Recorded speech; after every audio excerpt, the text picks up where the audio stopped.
कक्षा 9वीं की student finally आपका यहाँ पे से हिंदी का वार्षिक परीक्षा 2025 पेपर लेके आ चुके हैं। आप लोग बहुत सारे यहाँ पर कमेंट आए थे कि हिंदी विषय पेपर लाओ, तो फाइनली आपका पेपर आ चुका है। साथ ही इस वीडियो को आपको यहाँ पर अच्छे से यहाँ पर याद करना है, ठीक है। संपूर्ण उत्तर सहित हम आपके यहाँ पर हिंदी विषय पेपर कराने वाले हैं, और साथ ही आपका कुछ इस तरह के यहाँ पर हिंदी विषय पेपर आएगा, ठीक है, जिसमें आपका मार्क्स 75 नंबर का रहेगा। टोटल क्वेश्चन आपके 23 रहने वाले हैं, टाइम आपका 3 घंटे रहेगा, ठीक है। और साथ ही आप यहाँ पर पढ़ सकते हैं कक्षा 9वीं वार्षिक परीक्षा 2025, ठीक है, आपका हिंदी विषय का पेपर है। और साथ ही आप यहाँ पर देख लीजिए आपके यहाँ पर निर्देश आते हैं, ठीक है। इस प्रश्न पत्र में कुल 23 प्रश्न, सभी प्रश्न करना अनिवार्य है, तो आपके यहाँ पर निर्देश आते हैं, तो आप निर्देश पढ़ लीजिएगा। अब चलिए जो आपके यहाँ पेपर है वो हम यहाँ पर देख लेते हैं। तो स्टूडेंट पहले तो आपके यहाँ पर आते हैं, ठीक है, सही विकल्प चुनकर लिखिए, जो कि आपके यहाँ पर आते हैं 6 नंबर के, ठीक है। तो आपको थोड़ा जूम करके दिखाते हैं जिससे आप यहाँ पर अच्छी तरह देख पाएंगे, ठीक है। तो जो आपके यहाँ पर दिया गया है, ठीक है, आप यहाँ पर देख लीजिए हिंदी साहित्य का सर्वाधिक लोकप्रिय महाकाव्य है, तो इसका आंसर आपका बा हो जाएगा रामचरितमानस, ठीक है। और साथ ही आपके यहाँ पर दूसरा आता रसकन किस भक्ति शाखा के कवि हैं, तो इसका आंसर आपका सा हो जाएगा कृष्ण भक्ति शाखा। और साथ ही आपके यहाँ पर तीसरा आता काव्य की शोभा बढ़ाने वाले तत्व कहलाते हैं, तो यहाँ पर काव्य की शोभा बढ़ाने वाले तत्व कहलाते हैं आपके अलंकार, ठीक है। और साथ ही आप यहाँ पर देख लीजिए आपका चौथा आता किस पक्षी ने सालिम अली के जीवन की दशा को बदल दिया था, तो इसका आपका आता कबूतर, बात आपका मैना, और साथ आपका गौरैया, और दाता कोयल, तो इसका आंसर आपका गौरैया हो जाएगा। और साथ ही आप यहाँ पर देख लीजिए सेनापति पद में समास बताइए, तो इसका आंसर आपका तत्पुरुष समास हो जाएगा, ठीक है। और जो आपका 6वां आता रेणु के प्रसिद्ध आंचलिक उपन्यास का नाम है, तो इसका आपका अवसान आता मिलांचल, बात आपका गोदान, और साथ आपका पद्मावत, और दाता कामायनी, तो इसका आंसर आपका मिला आंचल हो जाएगा, ठीक है। और साथ ही इस तरह से जो आपके सही विकल्प हैं वो कंप्लीट हो जाते हैं, आपने अच्छे से यहाँ पर याद कर लिए होंगे, ठीक है। और साथ ही आप यहाँ पर देख लीजिए प्रश्न आपका 2 आता रिक्त स्थान की पूर्ति की, जो कि आपके 6 नंबर के रहने वाले हैं। तो पहला आता प्रेमी ढूंढत में फ्रव डॉट डॉट मिले ना कोई, तो यहाँ प्रेमी ढूंढत में फ्रव प्रेमी मिले ना कोई, ठीक है, इसका आंसर आपका प्रेमी हो जाएगा। फिर आपका यहाँ पर दूसरा आता उपमेय में उपमान का आरोप डॉट डॉट अलंकार होता है, तो यहाँ पर उपमेय में उपमान का आरोप आपका यहाँ पर रूपक अलंकार होता है, ठीक है, रूपक आपका राइट आंसर हो जाएगा। फिर आपके यहाँ पर तीसरा आता बी रस का स्थायी भाव डॉट डॉट है, ठीक है, तो यहाँ बी रस का स्थायी भाव आपका उत्साह हो जाएगा, ठीक है। तो आपके यहाँ पर अच्छे से याद करते जाना, और साथ ही इनकी स्क्रीनशॉट भी आप ले सकते हैं। फिर चौथा आता जानवरों में गधा सबसे ज़्यादा डॉट डॉट समझा जाता है, तो यहाँ पर जानवरों में गधा सबसे ज़्यादा आपका बुद्धिहीन, ठीक है, बुद्धिहीन समझा जाता है, बुद्धिहीन आपका यहाँ पर राइट आंसर रहेगा। और साथ ही आप यहाँ पर देख लीजिए आपका 5वां आता है कमल का पर्यायवाची शब्द डॉट डॉट है, तो यहाँ पर कमल का पर्यायवाची शब्द आपका यहाँ पर रहेगा क्या, ठीक है स्टूडेंट, इसका आंसर आपका पंकज हो जाएगा। और साथ ही 6वां आता रीढ़ की हड्डी डॉट डॉट विधा में लिखी गई रचना है, तो यहाँ पर रीढ़ की हड्डी, ठीक है, एकांकी विधा में लिखी गई रचना है। साथ ही आपके यहाँ प्रश्न 3 आता सही जोड़ी बनाकर लिखी, जो कि आपकी 6 नंबर की रहने वाली है। स्तंभ अववा में आपकी दी है सही जोड़ी। पहली आती है आपकी ललगद्य, तो इसको आपको यहाँ पर कश्मीरी कवित्री से मैच कर देना है, ठीक है। और दूसरी आती है आपकी सवाया, तो इसको आपको वार्णिक छंद से मैच कर देना है। और तीसरी आती है आपकी यहाँ पर आग का तत्सम, तो इसको आपको अग्नि से मैच कर देना है। और चौथी आती है आपकी हरिशंकर परसाई, ठीक है, तो इसको आपको हंसते हैं रोते हैं से मैच कर देना है। और 5वीं आती है इंद्र का पर्यायवाची, तो इसको आपको यहाँ पर सुरपति से मैच कर देना है। और 6वीं आती है आपकी बागलकोट, तो इसको आपको कर्नाटक का छोटा कस्बा से मैच कर देना है, ठीक है।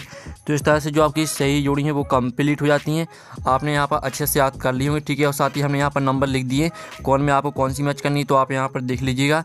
अब प्रश्न आपका 4 आता निम्नलिखित प्रश्न का उत्तर एक शब्द वाक्य में उत्तर दी, जो कि आपके 6 नंबर के रहने वाले हैं। तो पहला आता रसकन किसके अनन्य भक्त हैं, तो यहाँ पर रसकन आपके श्री कृष्ण के अनन्य भक्त हैं, ठीक है, तो इसका आंसर आपके यहाँ पर श्री कृष्ण हो जाएगा। और जो आपके यहाँ पर दिया गया दोहा के प्रथम चरण में कितनी मात्राएं होती हैं, तो यहाँ पर दोहा के प्रथम चरण में होती हैं आपकी 13 मात्राएं, ठीक है, इसका आंसर आपका यहाँ पर 13 मात्राएं हो जाएगा। और साथ ही आप यहाँ पर देख लीजिए तीसरा आता हिंदी का उपन्यास सम्राट किसे कहा जाता है, तो यहाँ पर हिंदी का उपन्यास सम्राट आपका यहाँ प्रेमचंद को कहा जाता है, ठीक है, प्रेमचंद आपका यहाँ पर राइट आंसर रहेगा।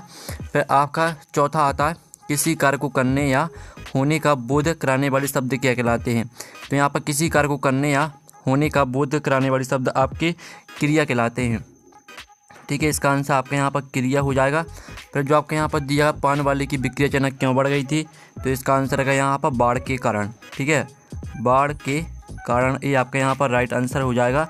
और जो आपके यहाँ पर दिया गया लोक में प्रचलित उक्ति क्या कहलाती है, तो यहाँ पर लोक में प्रचलित उक्ति आपके यहाँ पर लोकोक्ति कहलाती है, ठीक है, तो यहाँ पर लोकोक्ति आपका यहाँ पर राइट आंसर रहेगा। ठीक है, तो इस तरह से आपके 61 वाक्य मतलब कंप्लीट हो जाते हैं। आप प्रश्न 5 आता है सत्ता का चयन करके लिखी, जो कि आपके 6 नंबर के रहेंगे। तो पहला आता कबीर एक समाज सुधारक थे, तो पहला आपका यहाँ पर सत्य रहेगा। ठीक है, और दूसरा आता संचय विभाग की संख्या 35 है, तो आपका यह असत्य हो जाएगा। ठीक है, और जो आपका यहाँ पर दिया मंगूला कुंभ में लाल होता है, तो आपका यहाँ पर यह सत्य रहने वाला है। और साथ ही आपके यहाँ पर देख लेते चौथा। ठीक है, तो आपके यहाँ पर चौथा आता है कहानी गद्य की गुण विधा में आती है, तो स्टूडेंट आपका जो यहाँ पर रहेगा, ठीक है, जो आपके यहाँ पर दिया गया है, तो आपका यहाँ पर यह सत्य हो जाएगा। ठीक है, और जो आपके यहाँ पर 5 माता भूपति में 3 उपसर्ग है, तो आपका यह रहेगा असत्य। ठीक है, और जो आपके यहाँ पर 6 माता लेखिका मृदुला गर्ग की 30 नंबर की बहन के नाम चित्रा था, तो आपका यहाँ पर यह सत्य हो जाएगा। ठीक है, तो इस तरह से आपके सत्य असत्य हो जाते हैं। अब प्रश्न आपका 6 आता है कवि पंत ने गांव को मरकट डिब्बे सा खुला क्यों कहा है, लिखिए। तो स्टूडेंट जो आपके यहाँ पर दिया कवि पंत ने गांव को मरकट डिब्बे सा खुला क्यों कहा, लिखिए। तो आप यहाँ पर देख लीजिए, आपका यहाँ पर इसका आंसर का मरकत है पन्ना नमक रत्न को कहते हैं, जिसका रंग हरा होता है। मरकत के खुले डिब्बे से सब कुछ साफ साफ दिखता है। मरकत के हरे रंग की तुलना गाँव की हरियाली से की है। ठीक है, इस तरह से आपका यहाँ पर मरकत डिब्बे सा खुला कहा यहाँ तक याद करना है। और जो इसका आपका अथवा आता मान सरोवर से कबीरदास का क्या आशा है, तो इसका आंसर देख लीजिए, मान सरोवर से कबीर का आशा हृदय रूपी तालाब से जो हमारे मन में स्थित है। ये आपका 6वें का अथवा का आंसर रहेगा।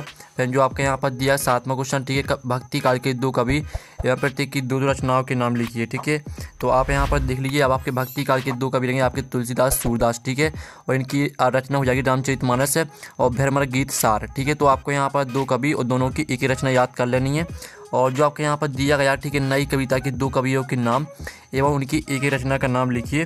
तो आप यहाँ पर देख लीजिए, ये आपकी नई कविता के 2 कवि दिए। ठीक है, नरेश मेहता, संशय की एक रात और साय, ये आपकी 2 रचना हो जाती हैं। और दुष्यंत कुमार, सूर्य का स्वागत और आवाज़ों के घेरे, आपकी यहाँ पर रचना हो जाती है। ठीक है, तो आपको 2 कवि और दोनों की आपको 2 रचना याद कर लेनी है। और साथ ही आपका यहाँ पर दिया गया 8वां प्रश्न, ठीक है, छायावाद की 2 प्रमुख विशेषताएं लिखिए। तो आप यहाँ पर देख लीजिए, आपकी छायावाद की विशेषताएं दी है। ठीक है, व्यक्तिवाद की प्रधानता, ठीक है, प्रगति का मानवीकरण, तो दोनों विशेषताओं को आपको याद कर लेना है। फिर जो आपके यहाँ पर दिया नई कविता की 2 विशेषताएं लिखिए। तो आप यहाँ पर देख लीजिए, लघु मनोवाद की प्रतिष्ठा और प्रयोगों में नवीनता। ठीक है, आपके यहाँ पर हो जाती हैं आपकी नई, ठीक है, विशेषताएं, तो इनको भी आपको याद कर लेना। ये आपकी नई कविता की 2 विशेषताएं हो जाती हैं। फिर आपका 9वां आता है, ठीक है, तो जो आपका यहाँ पर दिया गया सुमतिनंदन पंत अथवा कबीरदास के भाव सुंदर की 2 विशेषताएं लिखिए। तो जो आपके यहाँ पर दिया गया सुमतिनंदन पंत, तो हम यहाँ पर सुमतिनंदन पंत की 2 विशेषताएं देख लेते हैं। उनके काव्य में प्रकृति और मनुष्य के अतरंग संबंध का दर्शाया है। ठीक है, और नवीन अभिव्यंजना शैली का प्रयोग। ठीक है, आपका 9वें क्वेश्चन का आंसर रहेगा। और जो आपका 9वें का अथवा दिया था कबीरदास, इसको खुद कर लीजिएगा। फिर आपका 10वां क्वेश्चन आपका आता है, ठीक है, अनुप्रास अलंकार की परिभाषा उदाहरण से लिखिए। तो सॉरी स्टूडेंट, जो आपके यहाँ पर दिया गया कबीरदास पर और देख लेते हैं। ठीक है, तो आप यहाँ पर देख लीजिए, आपकी कबीरदास की 2 विशेषताएं दी गई भाव सुंदर की, तो इनको भी आपको याद कर लेना। ठीक है, हम आपको अथवा सहित आंसर करा रहे हैं, जो भी आपको सही लगे वो आप याद कर लेना। और साथ ही आपको इंस्टाग्राम पर भी फॉलो कर लेना। ठीक है, इंस्टाग्राम की लिंक वीडियो के डिस्क्रिप्शन दी गई, ठीक है, दी रखी है। और साथ ही आपका 10वां क्वेश्चन था अनुप्रास अलंकार की परिभाषा उदाहरण से लिखिए। तो आप यहाँ पर देख लीजिए, आपके अनुप्रास अलंकार की परिभाषा दी गई। ठीक है, और साथ ही इसका उदाहरण भी आपको याद कर लेना। ठीक है, स्क्रीनशॉट आप ले सकते हैं। और साथ ही आप यहाँ पर देख लीजिए, आपका यहाँ पर 10वें का अथवा क्वेश्चन आता है रूपक अलंकार की परिभाषा उदाहरण से लिखिए। तो आप यहाँ पर देखिए, जिस अलंकार में उपमेय और उपमेय में कोई अंतर नहीं दिखाई दे तब वहाँ रूपक अलंकार होता है। साथ ही इसका उदाहरण भी आप यहाँ पर देख लीजिए। और फिर आपका जो यहाँ पर दिया गया 11वां क्वेश्चन, ठीक है, महाकाव्य खंडका में 2 अंतर लिखिए। तो आप यहाँ पर देख लीजिए, आपका महाकाव्य खंडका में अंतर दिए गए। ठीक है, आपके 7 अंतर दिए गए हैं, तो यहाँ से आपको कोई 2 या 3 अंतर याद करना है। ठीक है, संपूर्ण जीवन दर्शन वर्णित होता है और जीवन का एक पक्षीय घटना वर्णित होती है। नायक इतिहास प्रसिद्ध धीरोदात्त होता है, नायक साधारण होता है। ठीक है, इस तरह से आपको महाकाव्य और खंडका में अंतर याद करने हैं। फिर जो आपके यहाँ पर दिया रस किसे कहते हैं, रस के अंगों के नाम लिखिए। तो आप यहाँ पर देख लीजिए, रस की परिभाषा काव्य को पढ़ने या सुनने से जिस आनंद की अनुभूति होती है उसे रस कहा जाता है। रस के अंग होते हैं स्थायी भाव, विभाव, अनुभव, संचारी भाव। ठीक है, और साथ ही आप यहाँ पर देख लीजिए, जो आपके यहाँ पर दिया गया है छोटी बच्ची को बेलों के प्रति प्रेम क्यों उमड़ आया। ठीक है, तो हम यहाँ पर देख लेते हैं आपका 12वें क्वेश्चन का आंसर। तो आप यहाँ पर देख लीजिए, ये आपका यहाँ 12वें क्वेश्चन का आंसर दिया गया। लड़की की माँ मर चुकी थी, सौतीली माँ उसे मारती रहती थी, इसलिए बैलों से उस छोटी बच्ची की आत्महत्या हो गई थी। लड़की तथा दोनों बैल भी प्यार की भूखे थे और उसे एक दूसरे का कष्ट समझ सकते थे। ये आपका 12वें क्वेश्चन का आंसर रहेगा। फिर आपका 12वें का अथवा आता है, किस घटना ने सलीम अली के जीवन की दशा को बदल दिया। तो हम यहाँ 12वें का अथवा का आंसर देख लेते हैं। तो आप यहाँ पर देख लीजिए, ये रहा आपका 12वें का अथवा का आंसर। तो इसको भी आपको पूरा याद करना है, इसका भी आप यहाँ पर स्क्रीनशॉट ले लीजिएगा। और साथ ही आप यहाँ पर देख लीजिए, जो आपके यहाँ पर प्रश्न 13 दिया गया, ठीक है, नाटक और एकांकी में 2 अंतर लिखिए। तो हम यहाँ पर नाटक और एकांकी में यहाँ पर अंतर देख लेते हैं। तो आप यहाँ पर देख लीजिए, आपका नाटक और एकांकी में अंतर दिया गया है, ठीक है, आपके 5 अंतर दिए गए हैं। तो यहाँ से आपको 2 अंतर याद करना, ठीक है। एकांकी में 1 अंक होता है, नाटक में अनेक अंक होते हैं। एकांकी दृश्य का आपका लघु रूप है और नाटक दृश्य का आपका दीर्घ रूप है। तो इस तरह से आपको 2 अंतर याद कर लेने हैं। और साथ ही आपका हम देख लेते हैं 13वें का अथवा। तो आप यहाँ पर देख लीजिए, 13वें का आपका अथवा आता है, ठीक है, कहानी उपन्यास में 2 अंतर लिखिए। तो हम यहाँ पर कहानी उपन्यास में 2 अंतर देख लेते हैं, ठीक है। तो आप यहाँ पर इसका भी स्क्रीनशॉट ले लीजिए, आपका 13वें का अथवा का आंसर यहाँ पर हो जाता है। और फिर आपका यहाँ पर 14वां आता है, गद्य की प्रमुख विधाओं के नाम लिखिए। तो आप यहाँ पर देख लीजिए, आपकी गद्य की प्रमुख विधाओं के नाम, ठीक है, निबंध, नाटक है, एकांकी उपन्यास, कहानी, आत्मकथा, जीवन चरित्र, संस्मरण, रेखा चित्र, ठीक है। पूरा आपको यहाँ पर साक्षात्कार आदि तक याद करना है। और जो आपके यहाँ पर दिया डायरी विधा का सामान्य परिचय लिखिए। तो आप यहाँ पर देखिए, डायरी लेखन व्यक्तिगत अनुभवों, भावनाओं और सोच को लिखकर बनाने वाला एक संग्रह है। यह आत्मकथात्मक लेखन का एक रूप है। डायरी लेखन की कुछ खास बातें ये रहीं। ये आपका 14वें का अथवा का आंसर हो जाता है। फिर आपका 15वां क्वेश्चन आता है, ठीक है, मुंशी प्रेमचंद अथवा महादेवी वर्मा की दुरचना लिखती हुई साहित्य में उनका स्थान लिखिए। तो आप यहाँ पर देख लीजिए, आपकी यहाँ पर दुरचना दी है, ठीक है, गोदान कर्मभूमि। और साथ ही इनकी आप भाषा देख लीजिए, ठीक है, आपकी भाषा दी है। और साथ ही इनकी शैली भी आप यहाँ पर देख लीजिए, और साहित्य में स्थान, ठीक है। तो इस तरह से आपका यहाँ पर आंसर हो जाता है प्रेमचंद पर, ठीक है, यानी प्रेमचंद की आपकी दुरचना, भाषा शैली और साहित्य में स्थान हमने करा दिया, ठीक है। फिर जो आपका यहाँ पर दिया गया महादेवी वर्मा, ठीक है, तो हम महादेवी वर्मा की दुरचना देख लेते हैं। तो आप यहाँ पर देख लीजिए, आपकी महादेवी वर्मा की रचना दी है, ठीक है, रश्मि, निहार, नीरजा, दीपशिखा, स्मृति की रेखाएं और साहित्य में स्थान इनका, ठीक है। तो इस तरह से आपका 15वें का अथवा का आंसर हो जाता है। और जो आपका यहाँ पर 16वां क्वेश्चन दिया गया, ठीक है, आप यहाँ पर देख लीजिए, निपात शब्द क्या है लिखिए।